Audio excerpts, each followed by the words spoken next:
All right, guys, I'm hoping that that lighting is a little bit better than the previous two videos, but like I was saying in the previous question or the previous video, we're going to be going through these three examples now, just to get used to how to calculate kinetic energy and how to calculate and understand how much energy is required to heat or cool a substance.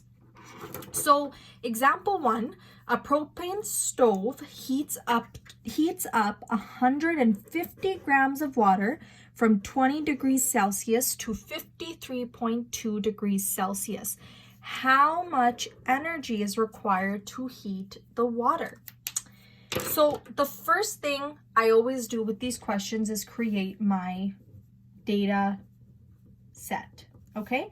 So what do we know and what are we trying to figure out? So we know we're going to be using the formula EK equals mass times specific heat capacity times the change in temperature.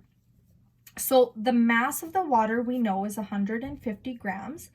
And remember our specific heat capacity, and again, you get this from page 3 of your data booklet, is 4.19 joules for every joules per gram and Celsius. So our specific heat capacity is 4.19 joules per gram times degrees Celsius.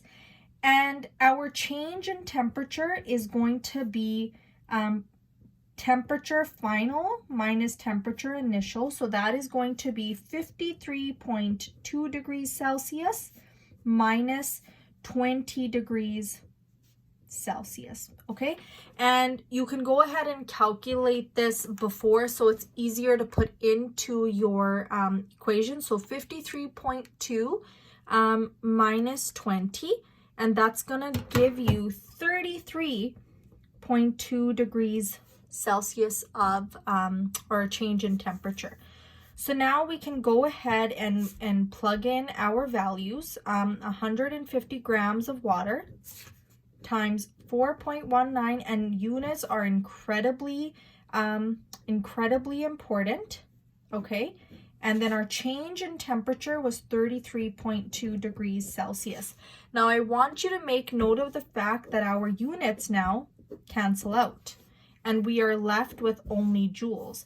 So now you can simply go ahead and substitute all of these values into your calculator. So 150 times 4.19 times 33.2, and that gives us 20,866.2 joules.